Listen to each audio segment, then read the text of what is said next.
love and support for the LGBTQ community. A transgender woman who is getting national attention over her use of the locker room at the Santee YMCA says she is overwhelmed by the support she's receiving from strangers young and old. Good evening, I'm Kimberly Hunt. And this all started when a teenager told the city council she saw a naked male in the women's locker room. My co-anchor Wale Aliyu is live in Santee where the fallout over this issue continues. Hi, Wale. Yeah, Kimberly, the Cameron family YMCA continues to be at the center of what has turned into now a national political firestorm, bringing up questions about discrimination, equal access to public places, and individual rights, including privacy. At the center of all of this, a 17-year-old girl who felt uncomfortable and threatened when she saw a transgender woman in the locker room. And that woman, Kristen Lily Renee Wood, who says she was just going about her usual trip to the gym, only to see all of those erupt around her. You can see things are back to normal here today. Folks going in for some gymnastics, doing some swimming lessons. I see things are back to normal here. It's a very different scene today from when you were here last night. Hundreds of people turned out yesterday for a rally right here outside the front door, calling on the Y to change its policy and prevent transgender people from using the locker room of their gender identity. The Y closed early to keep its members and staff safe. While that rally was happening, dozens of counter-protesters held their own rally. At times, members of the two rallies confronted each other in the middle, yelling at each other, although there was little physical contact. All right, support is pouring in for the transgender woman. ABC 10 News reporter Austin Gravish spoke to her today to see how she is feeling after last night's protest. Laura Newbury is rallying behind her friend. I was absolutely blown away. I couldn't believe that in this day and age this would blow up again. The Santee resident swims a few days a week with Kristen Lily Renee Wood at the YMCA. The retirees are Aqua sisters and share laughs during classes in the pool. And on Wednesday night, they stood together while hundreds protested against Wood's use of the female locker room.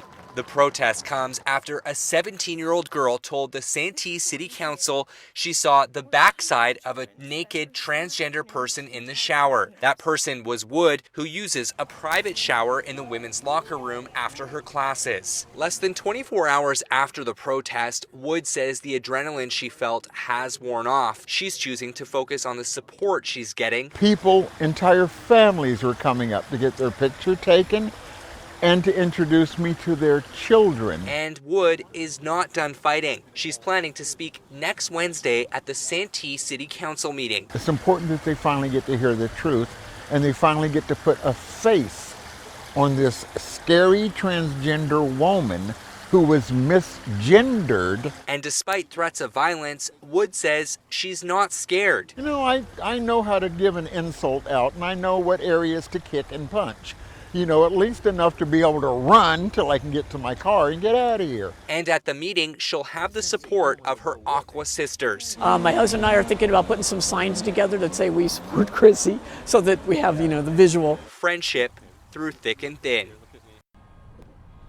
Austin Gravish joining me now. Austin, I feel like a big part of the story that's either been a misconception or people are just forgetting about is that Wood has fully transitioned into a woman and was in the women's bathroom. Yeah, that's right, Wale. In fact, she says she is a woman, and she really wants to drive home the fact that she transitioned over 5 years ago, and that she is a woman, and she says she's a woman. Period, and that's where it ends. Absolutely. And let's transition ourselves into the other side of the story. That 17-year-old girl. What are we hearing from her? Yeah, interestingly enough, I did not see Rebecca Phillips here last night at the protest, and I have tried to get in touch with her. I left a message yesterday at her workplace, but I have not had a phone call back. Certainly we would like to speak to her, but I haven't heard from her, and I haven't heard any more public comments from her. It will be interesting to see if she comes out to that city council meeting next week. Certainly she's already had her voice heard there. Now Wood is going to have her voice heard there as well. It would be interesting to see if the two were there at the same time. Absolutely. You definitely want to hear from that 17-year-old and how she's even responding to the protest. Austin, thank you very much. You're Let's welcome. dive deeper into that part of the story and how this incident got into the public limelight last week. That 17-year-old girl that we were just talking about, her name is Rebecca Phillips. She got up to speak at the Santee City Council meeting, sparking the debate. Here's some of what she had to say. As I was showering after my workout, I saw a naked male in the women's locker room. I immediately went back into the shower, terrified, and hid behind their flimsy excuse for a curtain until he was gone.